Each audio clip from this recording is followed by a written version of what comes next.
Boa noite, meus irmãos. A graça e a paz do Senhor Jesus.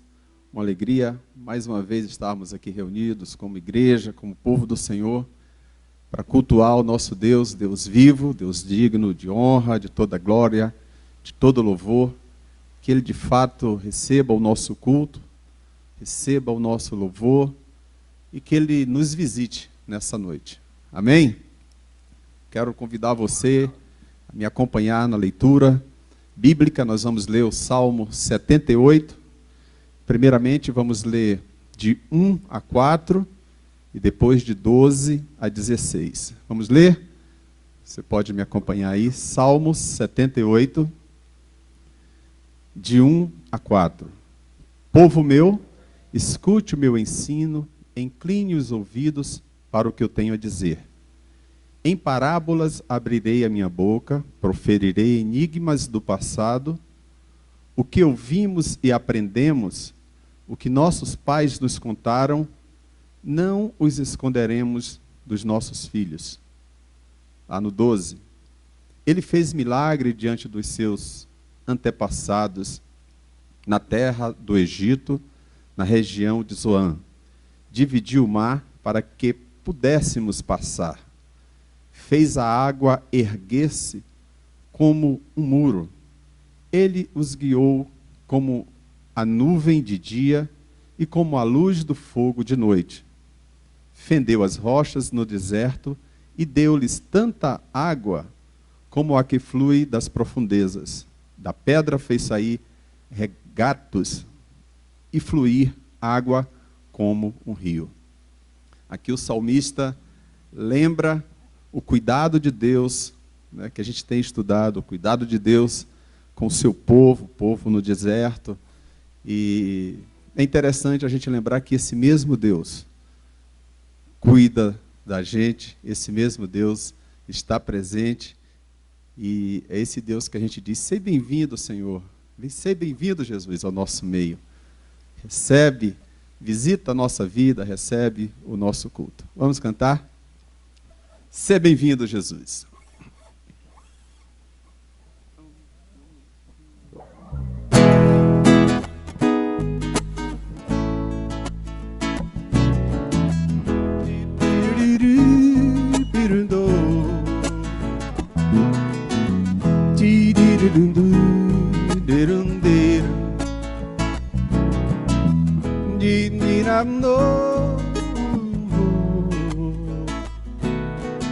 Seja bem-vindo, Jesus, ao nosso meio. A tua face queremos contemplar. Seja bem-vindo, Jesus, ao nosso meio. A tua face queremos contemplar. Tudo que sou, o que tenho, tudo que desejo ser, como oferenda, te entregar, como oferenda, te entregar. Seja bem-vindo. Seja bem-vindo, Jesus, ao nosso meio. A tua face queremos contemplar. Seja bem-vindo, Jesus, ao nosso meio. A tua face queremos contemplar. Tudo que sou, o que tenho, tudo que desejo ser, como oferenda, te entregar, como oferenda, te entregar. Tudo que sou, o que tenho, tudo que desejo ser, como oferenda, te entregar, como oferenda, te entregar, como oferenda, te entregar, como oferenda, te entregar. Aleluia. Deus que está presente a aqui, está presente aí. Vamos cantar esse cântico maravilhoso, bem conhecido.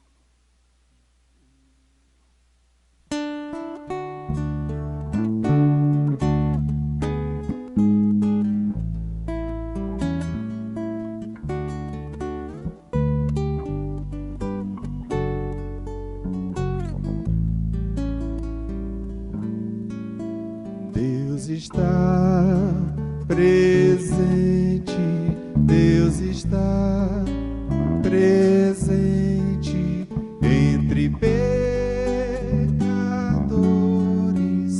como nós.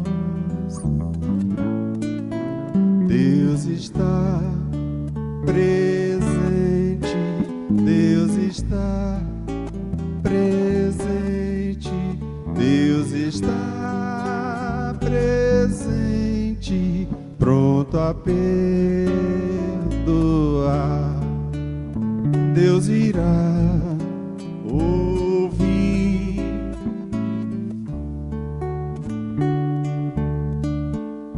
Nosso fardo vai sobre si levar,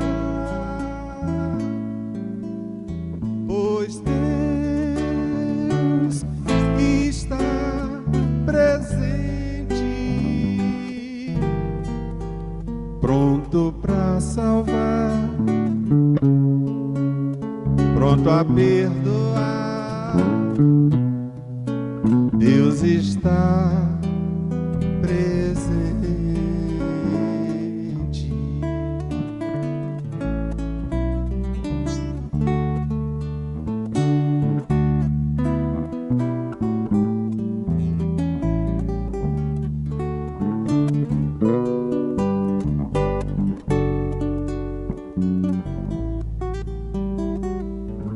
Começo. Deus está presente, Deus está presente entre pecadores como nós. Deus está presente, Deus está presente, Deus está presente, pronto a perdoar. Deus irá ouvir nossa oração, nosso fardo vai sobre si levar, pois Deus está presente, pronto para salvar, pronto a perdoar. Deus está presente. Vamos orar. Senhor Deus, obrigado, Senhor, por tua presença no nosso meio. Obrigado por esse Deus tão companheiro, tão próximo, que muitas vezes a gente até, por nossa falha, por nossa negligência, esquecemos de perceber a tua presença, o teu cuidado, assim como o Senhor cuidou do povo no deserto. O Senhor mandou a sombra no sol, mandou luz da noite, o Senhor mandou maná, mandou água, e o Senhor tem cuidado de nós. O Senhor é o mesmo Deus, Pai. Que o Senhor continue falando conosco, continue visitando o nosso coração, quebrantando, Senhor, fazendo aquilo que precisa ser feito novamente. Nos reconstrói, Senhor. Precisamos, Senhor, crescer, precisamos de intimidade mais com o Senhor, precisamos estar atento para a tua manifestação diária, minuto a minuto nas nossas vidas. Muito obrigado. Abençoa cada irmão na sua casa, onde está. Abençoe o pastor Carlinhos agora também com a palavra, que seja alimento para a nossa alma, para a tua igreja, Pai. Eu te agradeço e eu te louvo em nome de Jesus. Amém.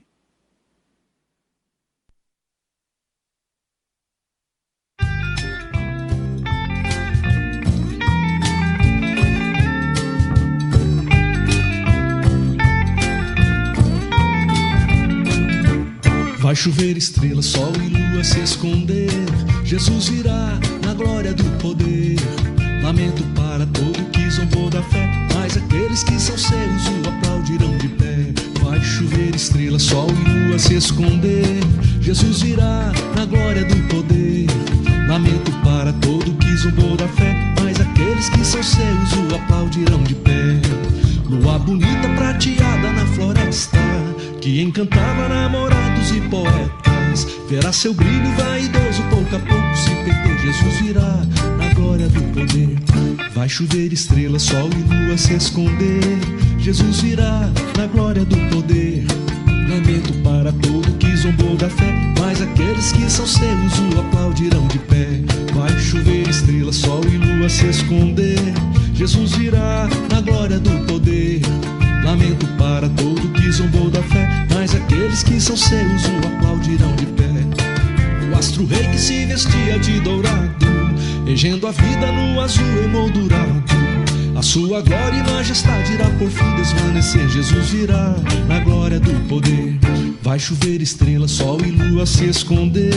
Jesus virá na glória do poder.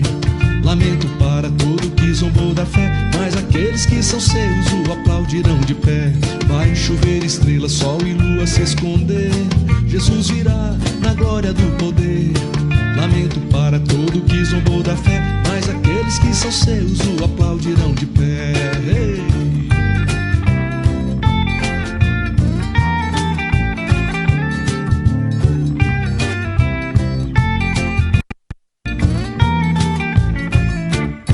Qual asa branca nesse dia voarei, singrando os ares ao encontro do meu rei.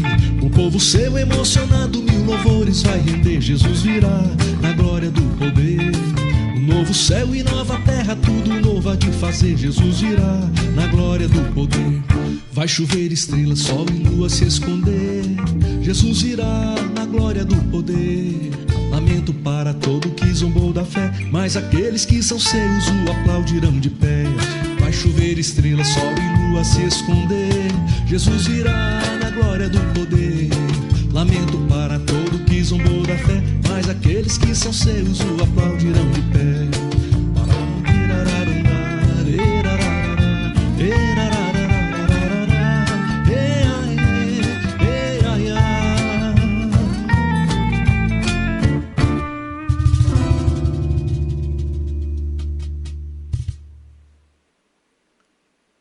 Uma boa noite para todos vocês que estão participando conosco desse momento de culto e adoração.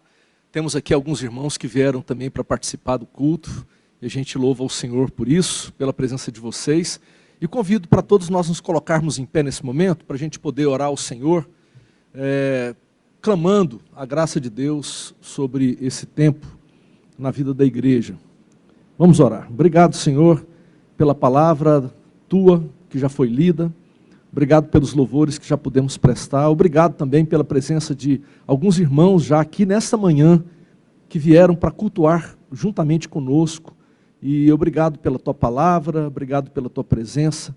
E oramos para que essa manhã, nesse dia, nessa noite, o Senhor fale profundamente ao nosso coração, ministrando Tua graça, Teu perdão, a Tua cura. É o que nós te pedimos em nome de Jesus. Amém. Amém. Podem sentar, irmãos. Bem, nós estamos então, durante todo esse tempo,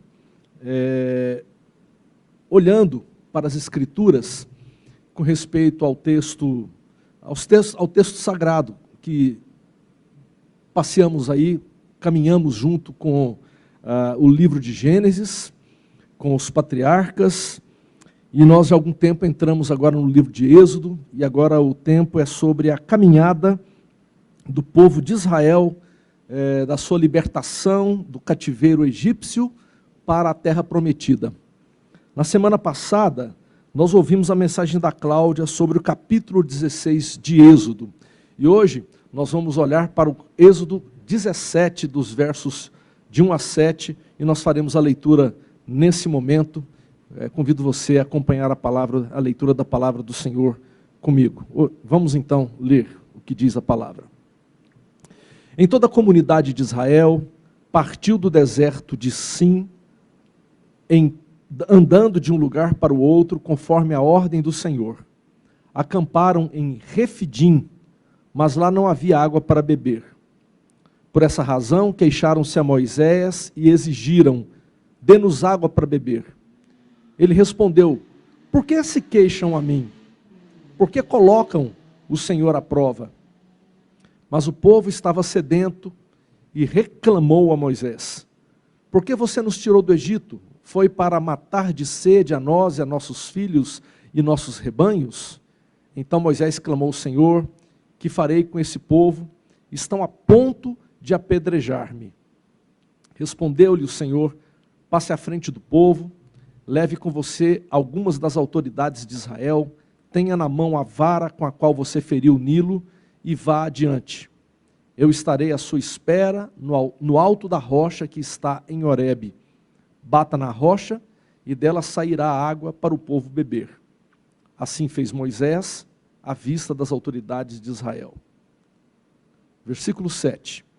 E chamou aquele lugar Massá e Meribá, porque ali os israelitas reclamaram e puseram o Senhor à prova, dizendo: o Senhor está entre nós ou não? Então, como eu já mencionei, na semana passada nós ouvimos a Cláudia trazendo uma mensagem sobre o capítulo 16 de Êxodo, onde o povo de Israel estava no deserto de Sim.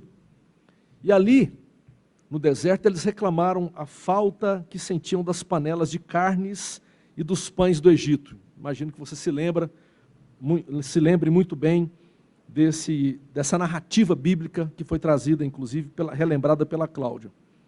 No final daquele dia, o que aconteceu? Deus mandou uma quantidade enorme de codornizes e eles tiveram carne em grandes proporções. No outro dia, pela manhã, Deus mandou o maná, o pão do céu, com grande abundância também. E assim, mais uma vez, o povo do Senhor presenciou os grandes milagres do Senhor na vida do povo. Um povo que não sabia descansar no Senhor, conforme vimos no domingo passado, mas que tinha a alma tomada de medos e de sobressaltos. E a Cláudia fez inclusive um paralelo com a nossa vida, com o nosso tempo, com o nosso momento. Seria necessário aprender sobre o descanso. Hoje nós entramos então no capítulo 17, que já foi lido, onde o povo de Israel agora sai do deserto do Sim e acampa em Refidim. E nós encontramos então o versículo 1 dizendo: toda a comunidade de Israel partiu do deserto de Sim, andando de um lugar para outro, conforme a ordem do Senhor. Acamparam em Refidim, mas lá não havia água para beber. A Bíblia nos diz que eles estão andando em estágios. São paradas regulares, todas elas orientadas pelo Senhor. Tempo, quem sabe, para que o povo do Senhor descanse, para que o povo renove as suas forças, para que possam seguir adiante na jornada rumo à terra prometida. E Deus está guiando essa comunidade, a comunidade de Israel. Números 33 traz detalhadamente esse roteiro que o povo do Senhor fez, dos lugares onde eles pararam durante o percurso. E lá aparecem, inclusive, alguns nomes bem estranhos. Os estudiosos, eles não conseguem localizar exatamente onde estava cada um desses locais. Mas a gente vai dar uma olhada agora, o que Êxodo nos fala, e por isso eu vou apresentar a vocês um mapa com esses principais lugares da narrativa de Êxodo. O mapa está aí, o roteiro inclui, após a passagem do Mar Vermelho, o povo passa aqui, você vai perceber que inclui o deserto de Sur, né? Essa região. Depois nós vamos perceber que eles chegam em Mara, que está aqui embaixo, ok? Onde eles encontram água, mas o nome já era um indicativo do tipo de água que se encontraria em Mara, né? Eram águas amargas. Moisés, então, ali em Mara, ora ao Senhor, que o orienta a pegar um arbusto local e lançar sobre as águas, e as águas então se tornam doces, próprias para beber, e o povo tem água. De Mara, deixa eu achar aqui, aí, acho que de Mara eles seguem para Elim, que é a próxima parada. É um paraíso em plena região desértica, segundo Êxodo e Números. Êxodo capítulo 15, 27, nos diz que haviam ali 12 fontes de água e 70 palmeiras. Imagine isso no deserto, obviamente ali próximo à água, né, ao mar. E eles então acampam junto às águas, nesse lugar de refrigério, de descanso, de água abundante, com a natureza bonita, levando em consideração a região.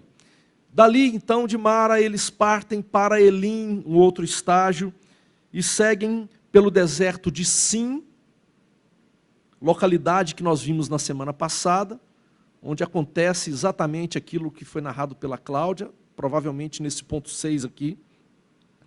E aí, de Sim, eles seguem, então, para Refidim, que é exatamente o capítulo de hoje, capítulo 17. Então, olha, eles já saíram aqui de Ramsés, no Egito, na terra de Gósen, andaram isso aqui tudo, ok? Então nós percebemos agora que ali em Sim, eles estão no lugar estratégico, porque o mapa nos mostra ainda que eles estão próximos a esse ponto 8 aqui, que é exatamente o Sinai. Então eles estão numa região entre Elim, Mara e o Sinai. O Sinai é o lugar onde nós veremos nos próximos domingos. De Sim para Refidim, conforme o mapa que nós estamos vendo aí, Refidim é a última parada antes do Sinai. O Sinai é esse local onde há um encontro especial com Deus. O Sinai representa esse lugar especial na jornada de Israel. Mas nós já vamos adiantar algumas informações sobre o Sinai, conforme nos diz o texto bíblico. Lá em capítulo 19, versículo 6, o texto nos diz que Moisés subiu ao monte para se encontrar com Deus, e o Sinai então se torna um símbolo, um lugar da renovação da aliança, e lá nós encontramos esse texto: embora toda a terra seja minha, vocês serão para mim um reino de sacerdotes e uma nação santa. É exatamente no Sinai que Moisés receberá as tábuas da lei. É no Sinai que o povo de Deus é visitado. Então, de um lado nós vemos Elim, esse lugar de refrigério, o lugar das fontes, das palmeiras. No outro nós vemos o Sinai, um lugar do encontro com Deus, um lugar onde Deus visita o seu povo, onde Deus se manifesta ao seu povo. Entre Elim e Sinai, existem outros pontos. Elim e Sinai fazem parte da caminhada peregrina do povo. Refrigério para o corpo e para a alma, renovação das convicções do nosso chamado, da aliança, da visitação especial do Senhor. Tudo isso representa Elim e Sinai. Porém, entre Elim e Sinai existem o quê? Mara, o deserto de Sim e Refidim. Em Mara, vale a pena lembrarmos, a água é amarga e lá o povo reclama. Em Sim, parece-nos que acabam as provisões de grãos e o povo reclama novamente agora a falta de pão e de carne. Em Refidim, o povo volta a reclamar a falta de água. Se a gente dá uma olhada por cima, pelo alto, a gente vai perceber que são lugares parecidos, lugares inóspitos, lugares que deveriam ser evitados no percurso. No entanto, no capítulo 17, versículo 1, acho que se vocês puderem me ajudar a passar, não estou conseguindo por aqui. Aí, no capítulo 17, versículo 1, nós lemos que eles estavam andando de um lugar para outro, conforme a ordem do Senhor. Era o próprio Deus, conforme diz o texto bíblico, quem os levava por aqueles caminhos. Na estrada, entre os belos e abundantes Elim e Sinai, sempre haverá Mara, deserto de Sim e Refidim. Ou, em outras palavras, no caminho que Deus traça para o seu povo, haverá tempos e lugares de abundantes refrigérios e de presença marcante do Senhor. Mas também, no caminho por onde Deus nos conduz, haverá lugares de aparente falta de provisão, lugar onde seremos testados, onde seremos desafiados a crer e a confiar. É exatamente isso que a narrativa está nos mostrando nesses capítulos que nós estamos nos deparando, nos encontrando nesses últimos domingos e que veremos nos próximos domingos. A questão é como nós agimos diante dessas situações. Ora, belas e abundantes, ricas, plenas, ora, regiões, lugares inóspitos ou aparentemente inóspitos, onde nós somos testados pelo Senhor. Veja comigo, em Mara, o lugar de águas amargas, o povo reclama a Moisés. Se puderem me ajudar a passar, exatamente. Capítulo 15, versículo 24. A pergunta é do povo do Senhor a Moisés: o que nós beberemos? Pode passar, por favor? Exatamente. No capítulo 15, versículo 25, ou seja, um versículo depois, Moisés agora ora ao Senhor, que orienta Moisés a tomar um arbusto e lançar sobre as águas amargas, e elas se tornam doces, e o texto complementa: o Senhor lhes deu leis e ordenanças, e os colocou à prova, dizendo-lhes: se derem atenção ao Senhor, o seu Deus, e fizerem o que ele aprova, se derem ouvidos aos seus mandamentos e obedecerem a todos os seus decretos, não trarei sobre vocês nenhuma das doenças que eu trouxe sobre os egípcios, pois eu sou o Senhor que os cura. É isso que nos diz o capítulo 15, versículo 25. No deserto de Sim, 45 dias depois de saírem do Egito, ou seja, o 15º dia do segundo mês, nós encontramos agora uma outra narrativa. Toda a comunidade volta a reclamar a Moisés e Arão. Veja comigo, capítulo 16, versículo 3. Quem dera se a mão do Senhor tivesse nos matado no Egito, lá tinha carne e pão. Agora Deus nos traz para morrer de fome nesse deserto.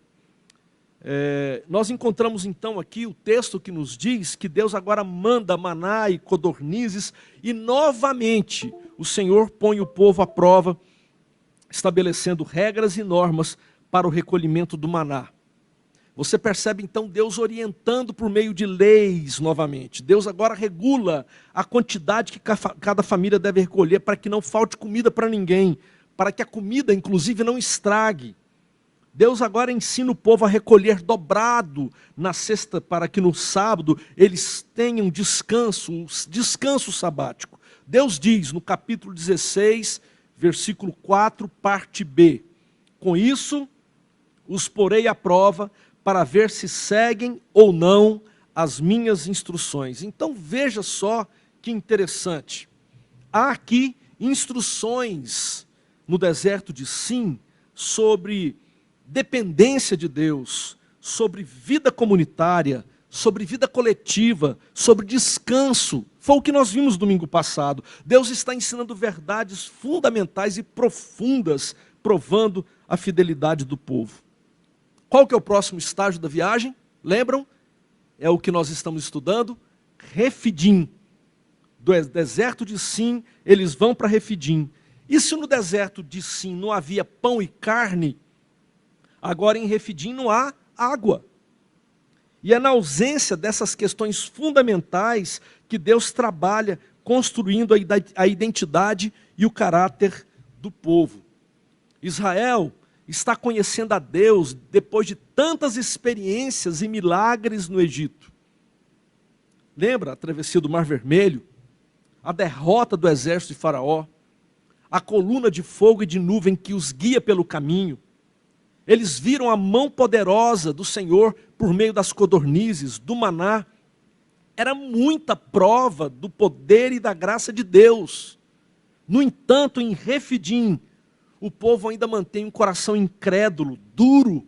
E o que é pior, um coração tomado de ingratidão. Bem, isso que nós estamos vendo aqui, gente, é a descrição das nossas vidas. O tanto que o Senhor tem feito, tem realizado em nós, tem realizado por nós. As nossas vidas, ora, são tomadas de lugares assim maravilhosos, de tempos de abundância, onde parece que a gente ouve Deus de diversas formas. Lugares onde tudo corre bem, água em abundância, provisão em abundância, mas vez por outra o Senhor nos leva a passar por lugares onde nos faltará aquilo que nós entendemos ser essencial e fundamental. Será que Deus nos abandonou? É claro que não. Nesses lugares, o Senhor continua provendo, o Senhor continua se manifestando de maneira especial e miraculosa. Nós vemos agora que em Refidim, o povo, depois de ver tudo isso, esses grandes ensinamentos, o povo ainda mantém um coração duro, um coração incrédulo, e o que é pior, um coração ingrato, e ao invés de clamar ao Senhor por água, uma vez que não tem água, crendo no poder desse Senhor que já manifestou a sua graça de tantas formas, eles passam a reclamar. Ao invés de clamar, reclamam. Reclamam dos líderes, reclamam da situação, reclamam de tudo. Há uma distância enorme e fatal entre o clamar a Deus e o reclamar de Deus. Um demonstra confiança e o outro demonstra completa insatisfação. Quando eles reclamam de Moisés, eles estão reclamando do próprio Deus, conforme nos diz o capítulo 16, versos 6 a 8. Em vários momentos da história de Israel e de Judá, nós vemos reis que haviam se desviado dos caminhos de Deus. E na sua luta com o Senhor, eles queriam matar os homens, as mulheres do Senhor, os profetas de Deus, aqueles que em sua vida demonstravam o Senhor, que falavam no nome do Senhor. Vocês lembram de algumas histórias? Eram tentativas de fazer calar o Senhor ou de matar o Senhor. Foi assim quando o rei Acabe tentou exterminar todos os profetas em Israel, inclusive perseguindo Elias e tentando matar Elias. Assim também, quando o rei Jorão tentou matar Eliseu no cerco que a Síria havia feito à cidade de Samaria. Assim também aconteceu quando o fracassado rei Saul buscava matar o rei ungido Davi. Assim também, quantas vezes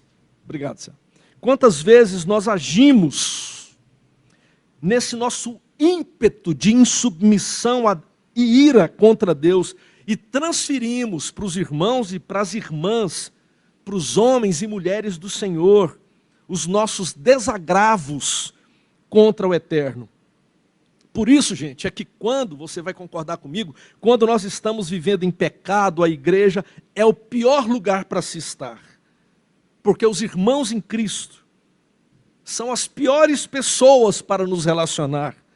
Porque Deus habita no meio do seu povo, Deus fala através do seu povo. Então nós fugimos de Deus, fugindo do povo do Senhor, fugindo da igreja do Senhor. Não é à toa que tantos falam hoje em dia tão mal da igreja, de uma forma tão genérica, quando estão em suas crises com o Senhor da igreja. Quantos culpam a igreja de tudo, numa forma indireta, na tentativa de culpar a Deus por sua situação. É bem verdade, não podemos negar, que as igrejas institucionais, elas pisam muito na bola. Que existem líderes de igreja que estão corrompidos e mal intencionados. É verdade que existem crentes de tudo quanto é tipo, gente apegado ao Senhor, firme na palavra, e aqueles crentes que vivem uma vida completamente desleixada, dando um péssimo testemunho. E é verdade que todos esses, igrejas, líderes, eles merecem a nossa crítica e denúncia à luz da palavra de Deus. Esses receberão do Senhor um duro julgamento. Mas, por outro lado, nós precisamos avaliar sinceramente se muitas das nossas críticas são contra a igreja instituição equivocada ou se são contra o Senhor da igreja, fruto da nossa infidelidade e de nossa insubmissão. A palavra queixa e reclamação, conforme está aí no PowerPoint, aparece em Êxodo capítulo 16, nos versos 7, 8, 9 e 11. E agora, no capítulo 17, verso 2, o povo não somente reclama, o povo se queixa, o povo exige de Moisés. Em Refidim, os desagravos entre o povo e o Senhor aumentam de tal maneira que Moisés agora corre risco de ser apedrejado, conforme nos diz o verso 4. A ameaça de morte, o apedrejamento é o último estágio de rejeição para um líder em Israel. Agora, um detalhe fundamental aqui, que a gente precisa prestar atenção. Se antes era Deus quem provava o povo por meio dos mandamentos, conforme nós já vimos, para saber se o povo realmente amava a Deus, se o povo realmente confiava no Senhor. Agora há uma mudança significativa. Veja comigo o verso 7. O povo discutiu com Moisés e pôs o Senhor à prova. E lá, mais adiante, eles perguntam, o Senhor está conosco ou não? Deus fechou com a gente ou não? Deus testar seres humanos que foram criados à sua imagem e semelhança, Deus testar os seus servos, os seus filhos, é aceitável e normal. Mas quando os homens testam a Deus, aí há uma inversão, aí a figura muda. Veja comigo alguns versículos, por exemplo, Deuteronômio 6,16. O texto diz, não ponham à prova o Senhor, o seu Deus, como fizeram em Massá. Porque colocar o Senhor à prova é inverter os papéis. É estabelecer para o Senhor as nossas leis, para julgar se Ele nos ama ou não. Se Deus cumprir as minhas exigências, Deus me ama. Se Ele não cumpre as minhas exigências, é uma forma de provar a Deus. Por isso a pergunta, o Senhor está conosco ou não? Se Ele fizer assim e assado, da maneira como estabelecermos, veremos se realmente nos ama. Isso é provar ao Senhor. Nós deixamos a nossa posição de servos e agora passamos a avaliar se Deus nos serve de maneira como nós julgamos necessário sermos servidos. Dá uma olhada ainda comigo, o Salmo 78, versos 17 a 19.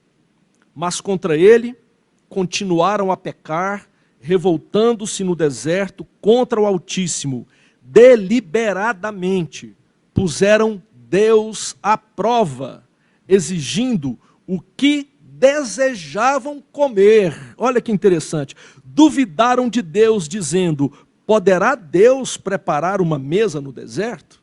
Olha que incrível. Porque agora quem põe Deus à prova exige como quer ser servido. O critério já não é a vontade de Deus, mas a minha própria vontade.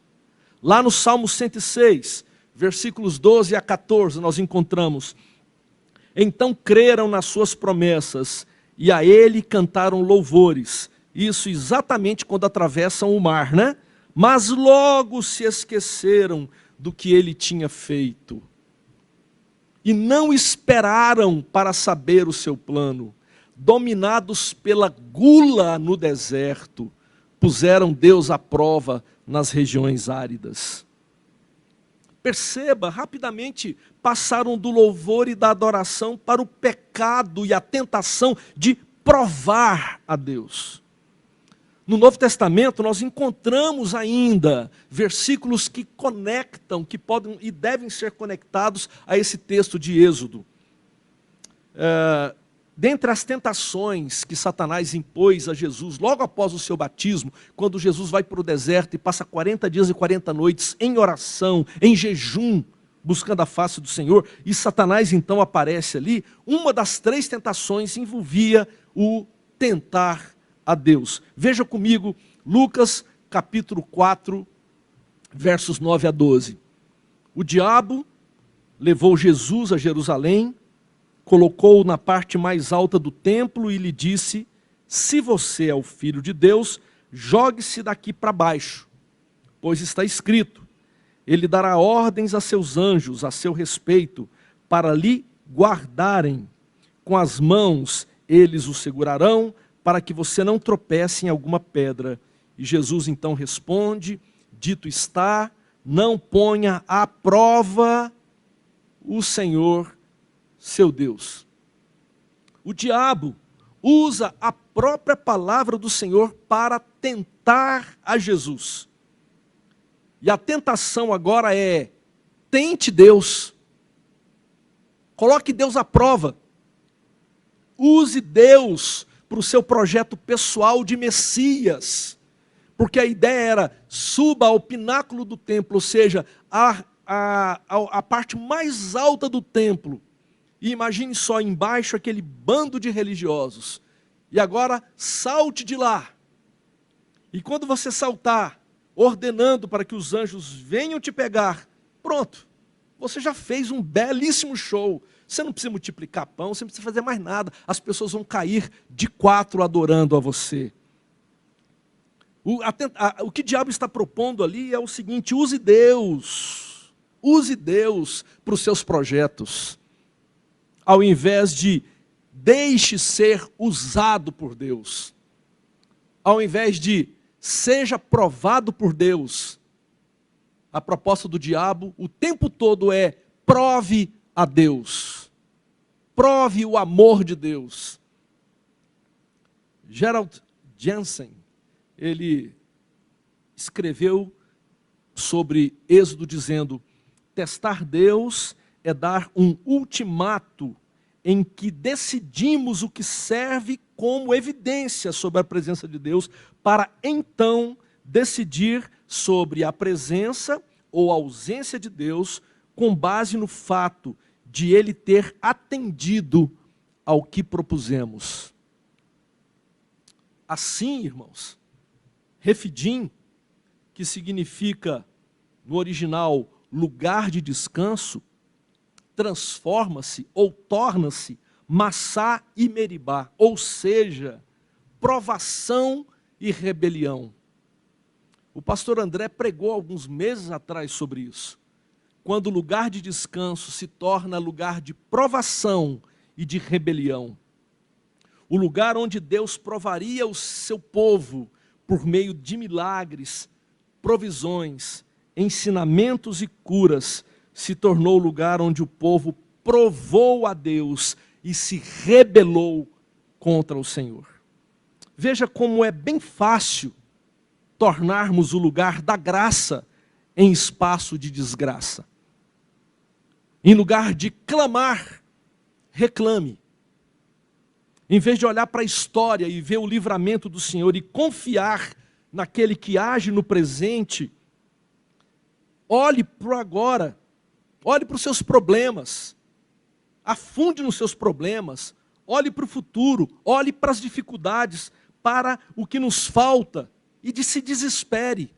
Isso é transformar Refidim em Massá e Meribá. Isso é transformar o lugar do descanso em Deus em espaço de provação e rebelião.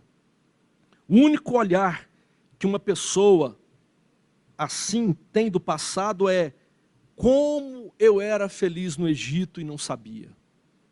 Ou seja, mantém ainda os desejos carnais dos tempos da escravidão, das panelas de carne, dos pães egípcios, da pseudo-estabilidade que o pecado parecia trazer à sua vida, mas era morte. Só que a pessoa se esquece, a pessoa não se lembra dos livramentos e dos feitos do Senhor. Veja os livramentos do Senhor, se alegre nos livramentos do Senhor, confie e descanse no Senhor. Moisés, ele clama ao Senhor, e Deus então, como sempre, age, responde, e ele ordena a Moisés então: Moisés, vá à frente, leve com você algumas das autoridades de Israel, leve também a vara consigo, a mesma vara que feriu o Nilo para a morte, transformando água em sangue. Leve essa vara consigo. Deus o espera lá no alto da rocha do Horebe. E ali, quando Moisés chega, então Deus ordena que Moisés fira a rocha, e quando ele fere a rocha, brota água para o povo. O texto de 1 Coríntios, capítulo 10, versículos 1 a 4, se puderem me ajudar, por favor, passando o PowerPoint, nós encontramos as seguintes palavras: porque não quero, irmãos, que vocês ignorem o fato de que todos os nossos antepassados estiveram sob a nuvem e todos passaram pelo mar. Em Moisés, todos eles foram batizados na nuvem e no mar. Todos comeram do mesmo alimento espiritual e beberam da mesma bebida espiritual, pois bebiam da rocha espiritual que os acompanhava, e essa rocha era Cristo. É interessante que Paulo aqui fala de uma rocha espiritual que os acompanhava. Um texto que tem aparente relação com isso que nós estamos lendo no Êxodo. Por mais de um século, os eruditos da Bíblia observavam que a literatura judaica pós-bíblica, ela fala de um poço ou de uma rocha que viajava com os israelitas pelo deserto. Enquanto eles caminhavam pelo deserto, essa rocha, essa água, esse poço, caminhava com eles.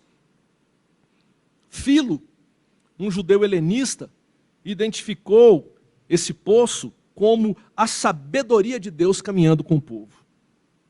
Em algumas compilações dos rabinos, chamada Tosefta, falava de um poço que estava com os israelitas no deserto, enquanto eles caminhavam.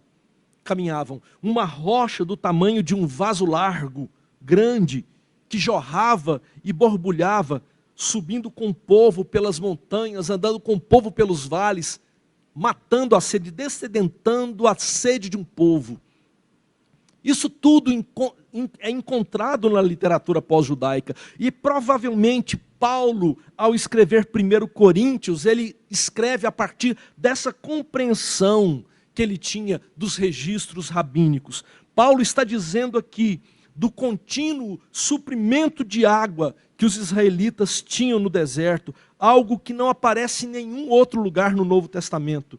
Paulo está nos apresentando Jesus, o Filho de Deus, aquele que em nossa jornada rumo à terra prometida jamais nos abandona. Em Moisés, todos eles foram batizados na nuvem e no mar, todos comeram do mesmo alimento espiritual, beberam da mesma bebida espiritual, pois bebiam da rocha espiritual que os acompanhava. E essa rocha era Cristo.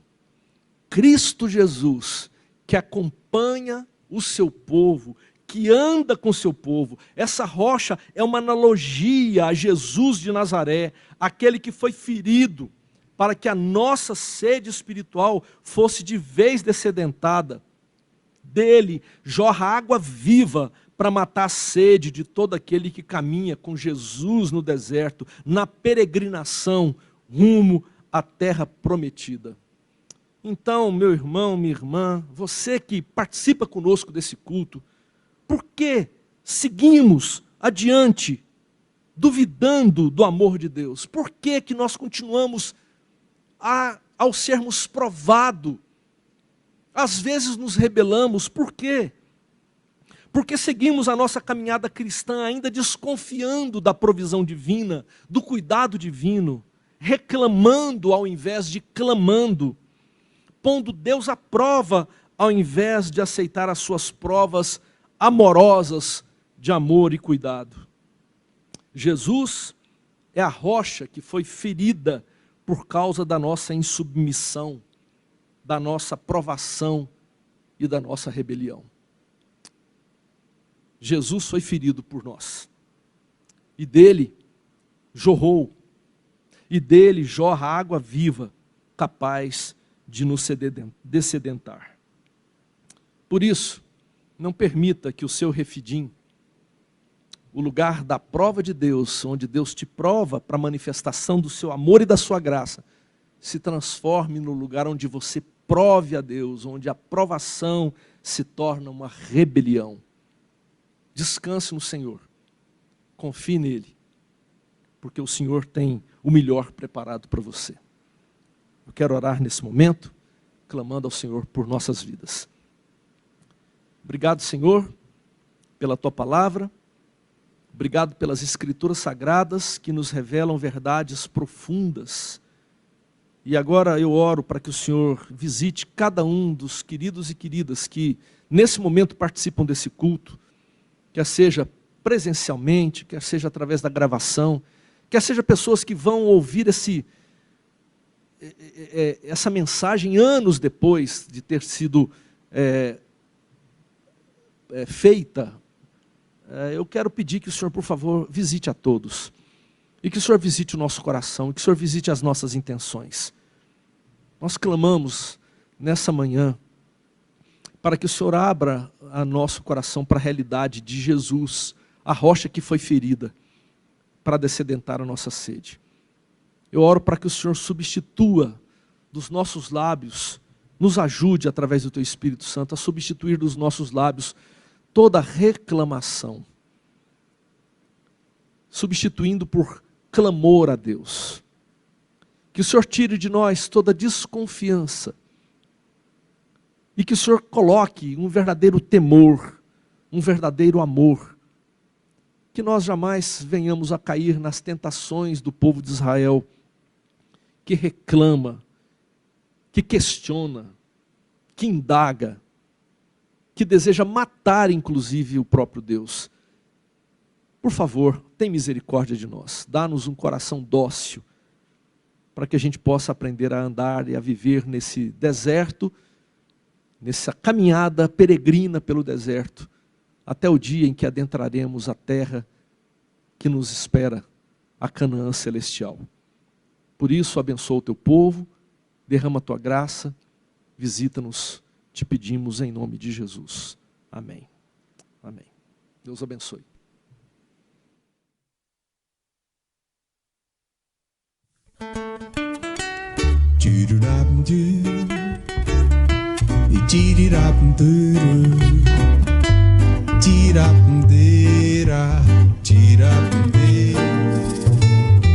Vinde a mim, todos vocês que estão cansados e sobrecarregados. Vinde a mim, todos vocês que estão cansados e sobrecarregados, e eu lhes darei descanso. Tomem sobre vocês o meu jugo e aprendam de mim, que sou manso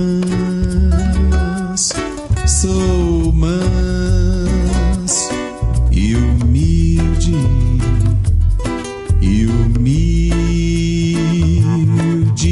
de coração. Eu sou manso e humilde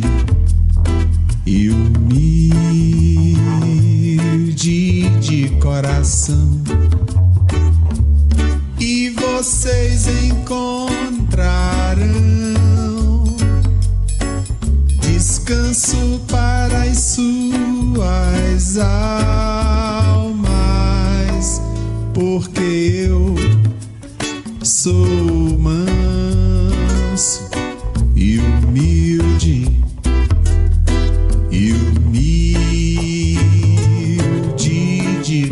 coração.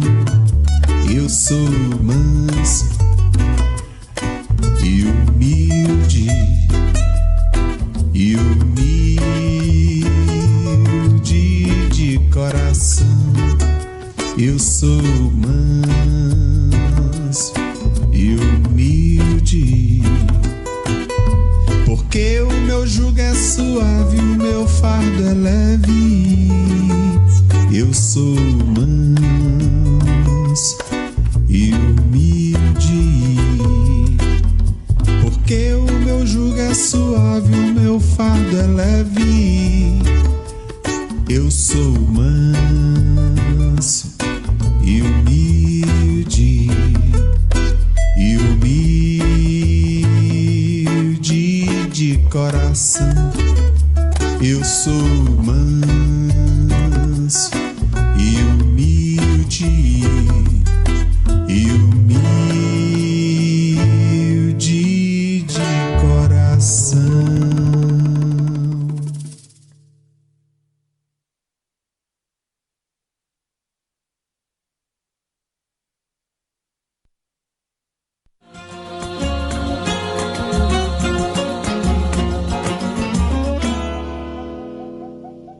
Boa noite, gente!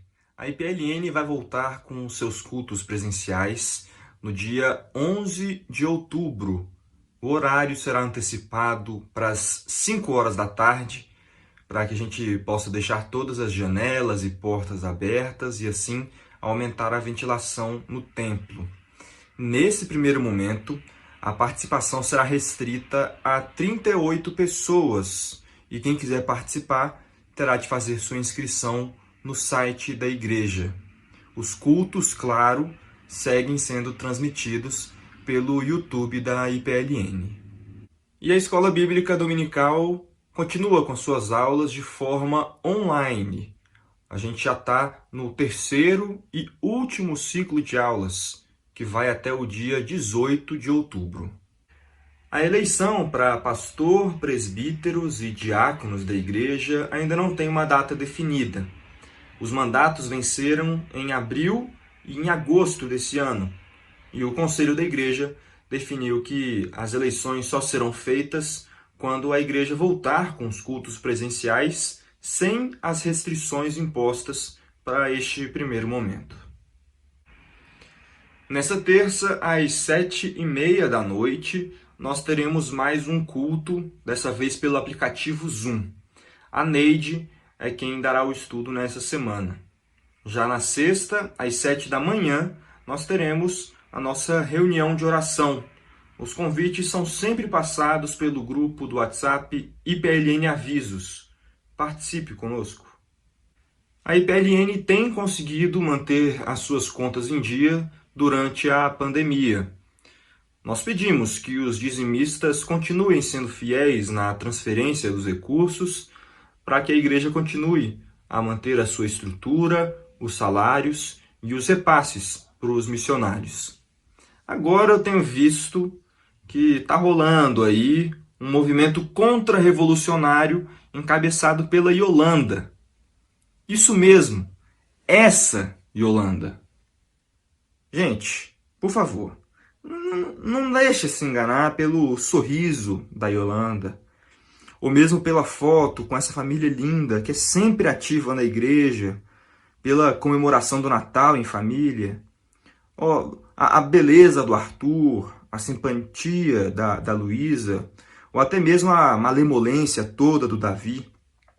Não se deixe enganar pela paixão do Bringel, que cumpre diariamente todos os votos que fez no casamento há 53 anos atrás, por causa do seu amor inigualável com a Yolanda. Esse currículo não me engana de jeito nenhum. E eu tô aqui para falar a verdade, sem filtro nenhum. Então aqui, acabou esse papo, beleza? Acabou esse papo. Aqui, acabou esse papo, tá certo? Então, boa noite para vocês. Mas vamos ficar mais uma vez aí com a foto dessa família, que é linda, linda, linda.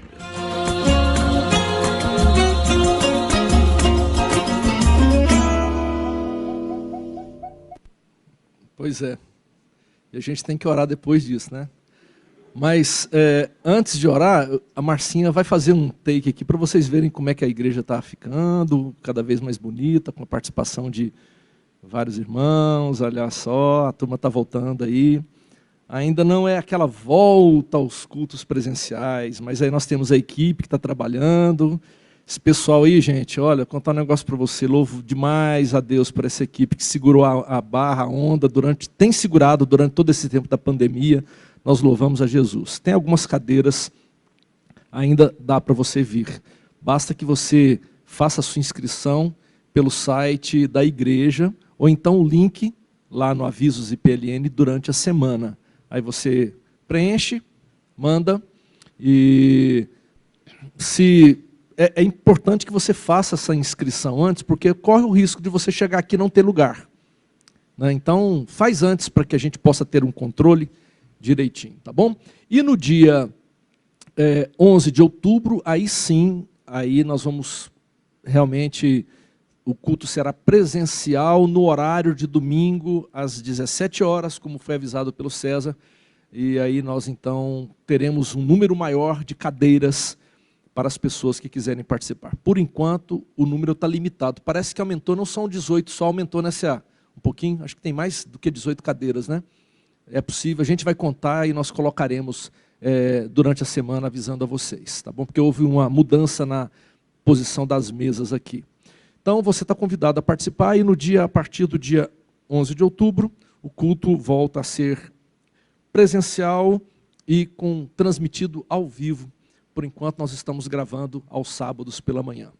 Vou convidar então os presentes a nos colocarmos em pé para a oração final e para sermos despedidos com a bênção do Senhor. Oremos mais uma vez.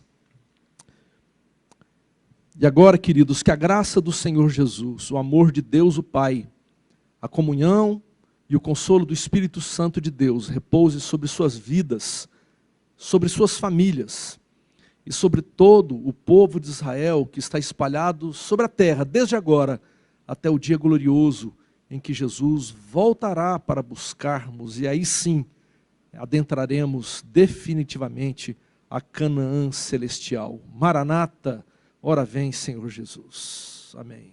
Deus os abençoe, boa semana a todos.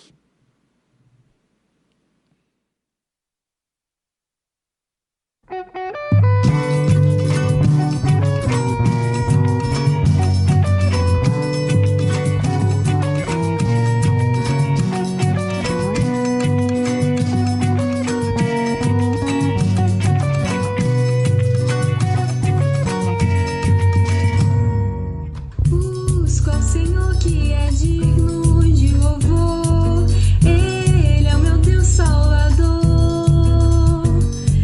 Quando a morte enredou em meu ser, aflito clamei seu poder.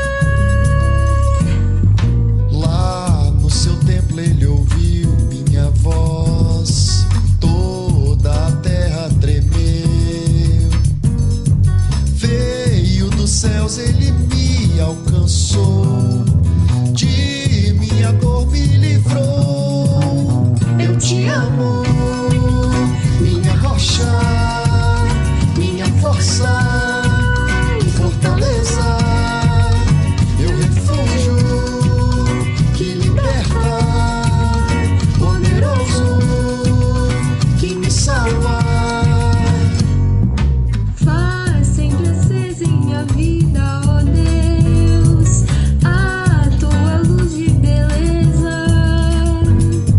Rompe as trevas do meu coração, quero a tua presença. Pois quem é Deus além do Senhor, incomparável poder. Vem e reveste de glória os meus passos, aperfeiçoa o meu ser. Eu te amo, minha rocha, minha força e fortaleza, meu refúgio que liberta, poderoso que me salva.